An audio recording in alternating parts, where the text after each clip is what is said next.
साथियों, हम बात कर रहे हैं बुद्ध और उनके धम्म की।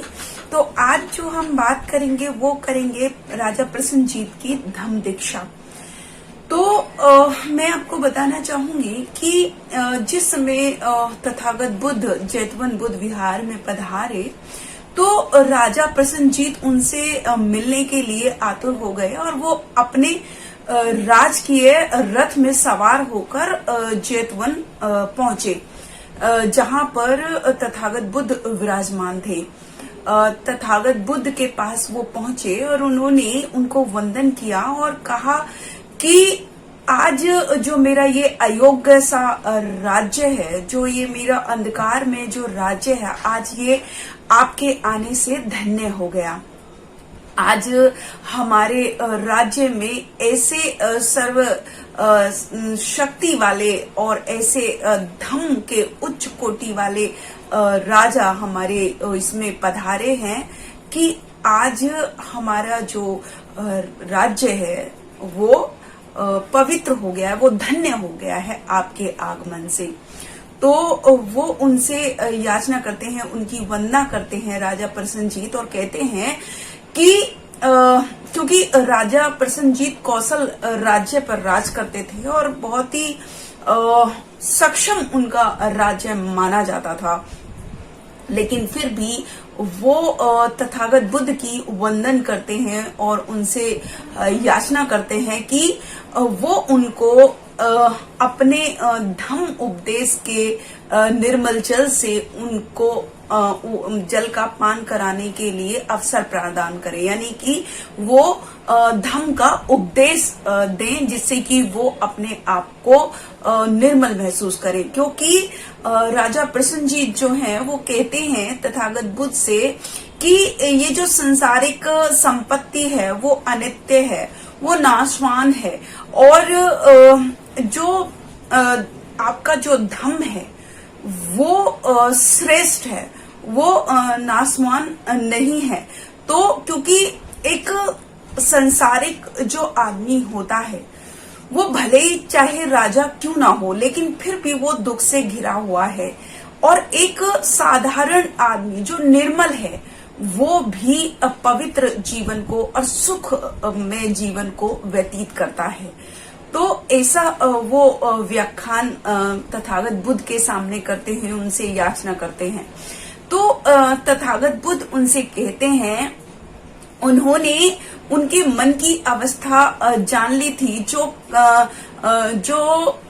काम भोगों से और धन लाभ से दबी हुई थी, उनके मन की जो है उन्होंने जान ली थी। और वो आगे कहते हैं कि एक जो जिस एक आदमी का निम्न स्थिति में जन्म हुआ है, लेकिन जब वो किसी अच्छे कुशल आदमी को देखता है या सक्षम इंसान को देखता है तो उसके मन में उसके प्रति भाव पैदा होता है, उसके प्रति आदर पैदा होता है। लेकिन आपने तो सारे जो कुशल काम है उनको अर्जित किया हुआ है, फिर आप एक राजा भी हो, तो फिर आपको ऐसी क्या मतलब आवश्यकता है। लेकिन फिर भी अगर आप कहते हैं तो मैं संक्षेप में अपने धम्म की व्याख्या आपके सामने करता हूँ, और कृपया इसको मतलब अपने हृदय में उतारें और ध्यान से इसको सुने। तो राजा प्रसेनजीत जो है उनके सामने हाथ जोड़कर बैठ जाते हैं और तथागत बुद्ध उनको धम्म उपदेश देना शुरू करते हैं। तो तथागत बुद्ध उनको कहते हैं कि कुशल कार्य ही कुशल परिणामों का आधार होता है, यानी कि अगर आपके अच्छे और आपके बुरे काम ही आपको परिणाम देंगे। वो बुद्ध आगे कहते हैं कि आप अपनी इस प्रजा को अपनी इकलौती संतान की तरह समझें और उस संतान की रक्षा करे, उसके साथ मैत्री भाव रखे। क्योंकि अगर इस संसार में किसी चीज की सबसे ज्यादा आवश्यकता है तो वो है सबके प्रति मैत्री भाव, करुणा का रखना। क्योंकि हे राजन, आप ऐसा ना करें कि किसी को दुख पहुंचाएं, किसी को कष्ट ना करें। आप अपने राज्य को संचालित रूप से, करुणामयी रूप से, मैत्री भाव से संचालित करें, किसी को दुख ना पहुंचाएं। और बुद्ध आगे कहते हैं कि जो जितने भी संसार में जो कर्म है, जो बुद्धिमान व्यक्ति है, बुद्धिमान व्यक्ति जो होता है वो कर्म में ही बिलीव करता है और वो कभी भी काम भोगों की आशा नहीं करता। वो अपने आप को प्रकाश में लाने की कोशिश हमेशा करता रहता है, क्योंकि किसी अपने मन के अंदर अगर आपको सुख प्राप्त करना है, यदि आपको अपने मन के अंदर शांति लानी है, तो आपके जो है कर्म ही आपको शांति प्रदान करेंगे। बाहर जो पदार्थ होते हैं वो कभी भी, या बाहर जो चीज होती है वो कभी भी आपके मन को शांति प्रदान नहीं कर सकती। ये आपके अंदर ही मैत्री भाव होता है, करुणा का भाव होता है, जो आपके मन ही आपको शांति प्रदान करता है। और फिर बुद्ध आगे कहते हैं कि जितने भी मतलब ये जो सत्य है, ये जो सत्य है, और सत्य का ज्ञान हमको सिर्फ प्रज्ञा से ही हासिल करना पड़ता है, क्योंकि एक बुद्धिमान व्यक्ति वही होता है, एक सुखी व्यक्ति वही होता है जिसके पास प्रज्ञा होती है। प्रज्ञा का मतलब बुद्धि से है, तो जिसके अंदर बुद्धि होती है वही एक सद्धम का मार्ग को अपनाता है। मतलब आप कुमार्ग को छोड़ दीजिए राजन, और एक सद्धम के मार्ग को अपनाइए, ऐसा तथागत बुद्ध कहते हैं। और ये एक सत्य है, क्योंकि अगर, और ये जो सत्य है ये प्रत्येक व्यक्ति के लिए समान है, वो चाहे भिक्खु हो चाहे वो गृहस्थ जीवन में हो, क्योंकि गृहस्थ जीवन कामना जो होती है, काम भोग जो होता है, वो किसी के भी मन को, मतलब किसी के भी मन को ग्रसित कर लेता है, और वो इसी चीज में, इसी के प्रभाव में आ जाता है, जिससे कि वो प्रभाव जो है पूरे संसार को भी बहाकर ले जाता है। जैसे कि अगर आप ये देखें कि एक जलते हुए वृक्ष के पास क्या कोई पक्षी आ सकता है? कभी नहीं आ सकता। या राग के द्वारा, जहां राग है वहां सत्य हो सकता है? कभी नहीं हो सकता। तो इस तरीके से जितनी भी सारी चीजें हैं वो सत्य के आधार पर होती है, ना कि वो झूठ के आधार पर। तो ये दोनों जो चीजें हैं, ये जो सत्य है वो दोनों के लिए ही बराबर है, चाहे वो भिक्खु हो चाहे वो गृहस्थ जीवन में हो। क्योंकि कई बार ऐसा होता है कि जिसको कामना या काम भोगों की जो आसक्ति होती है तो वो किसी को भी होती है, यानी कि अगर भिक्खु को भी है तो वो भी पतित की तरफ चला जाता है, यानी कि पतन की तरफ चला जाता है। और एक जो गृहस्थ जीवन जी रहा है, अगर उसको भी काम भोगों से, अगर उसने अपने आप को दूर कर लिया या उसको आसक्ति नहीं है, तो वो भी भिक्खु के पद के समान है, वो भी भिक्खु का पद पा सकता है। तो ये दोनों ही जो सत्य है वो दोनों ही चीजों के लिए जो है, दोनों ही, चाहे वो गृहस्थ जीवन हो चाहे वो भिक्खु का जीवन हो, दोनों के लिए ही बराबर होता है। तो ये जितनी भी सारी चीज है वो प्रज्ञा से ही उत्पन्न होती है। प्रज्ञा अगर आपके मन में है तो वो हमेशा आपको सद्धम की तरफ आकर्षित करती है। इसीलिए आप जो है सद्धम का मार्ग अपनाइए, इसीलिए बुरे कामों से दूर रहिए। क्योंकि बहुत सारी चीजें ऐसी होती हैं कि हर चीज में, यानी कि एक अंधेरे से गहन अंधेरे में जाने का भी मार्ग है, और उजाले से प्रकाश में और प्रकाश को भी पाने का मार्ग है। तो ऐसा ही है कि जो अंधेरा है वो और अंधेरे में जा सकता है अपने कर्मों के अकॉर्डिंग, अपने कामों के अकॉर्डिंग, और जो उजाले में है वो और उजाले की तरफ आ सकता है, वो भी अपने कामों की वजह से, अपने सद्धम के मार्ग को अपनाकर, अपनी प्रज्ञा को अपनाकर वो भी और प्रकाश में जीवन में जा सकता है। इसीलिए हे राजन, आप जो है अपने राज्य में एक मैत्री भाव रखो, अपने मन को पवित्र करो और काम भोगों से दूरी रखो, क्योंकि काम भोग कभी भी इंसान को आगे बढ़ना नहीं देना चाहते।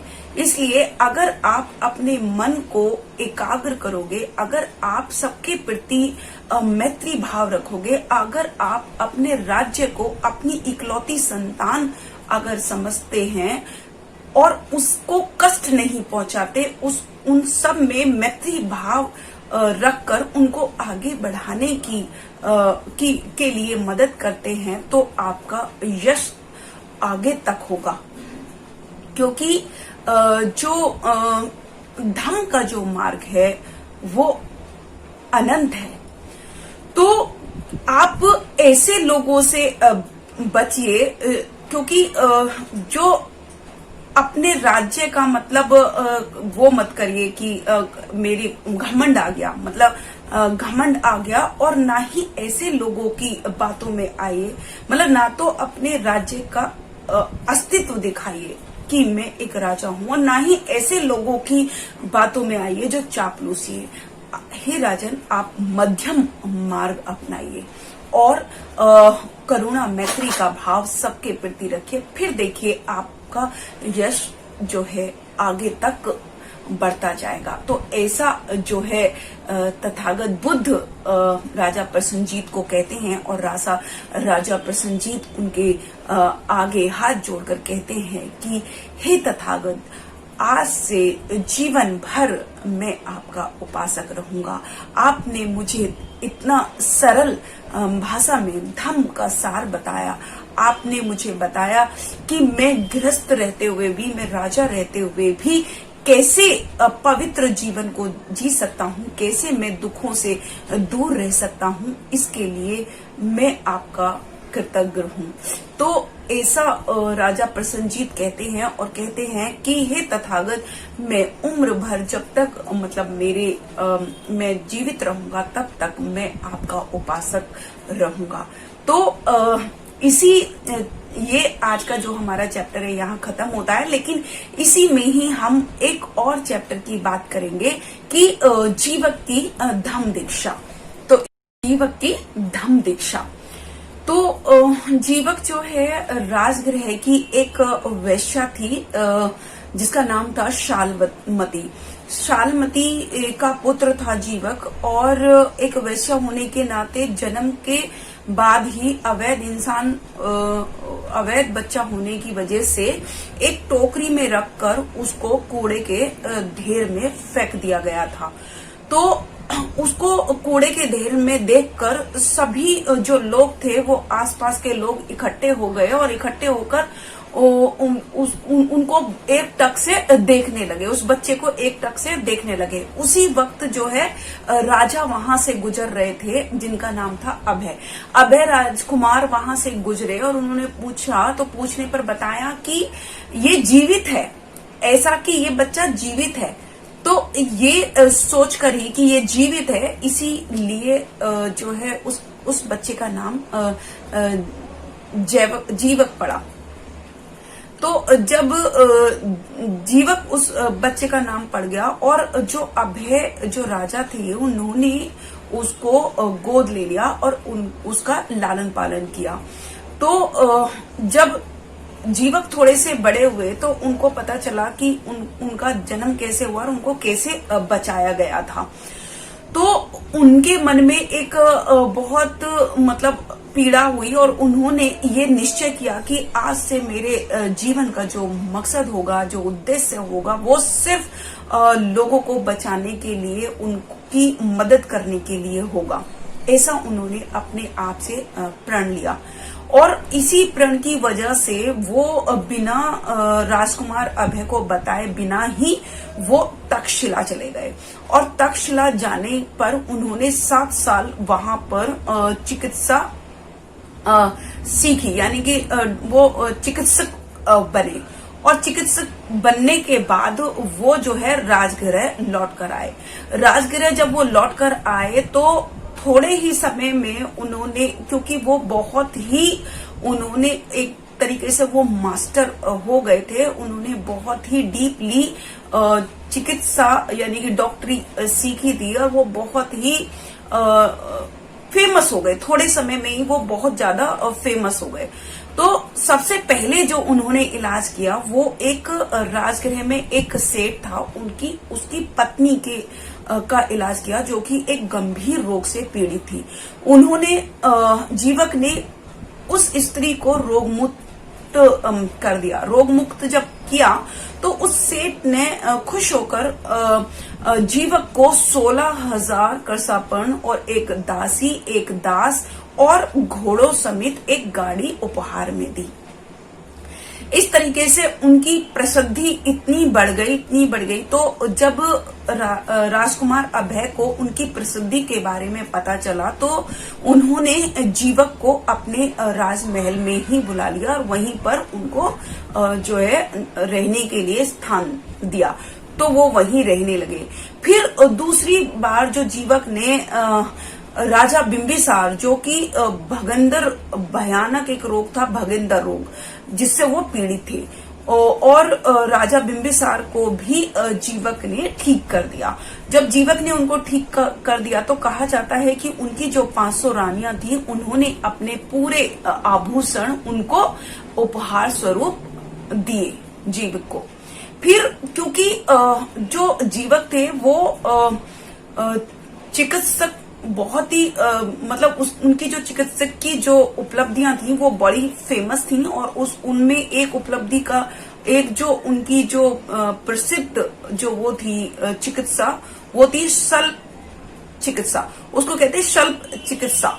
तो उन्होंने उस शल्प चिकित्सा का सबसे पहले एक राजगृह में एक सेठ की खोपड़ी के ऊपर किया और वो सफल भी हो गए।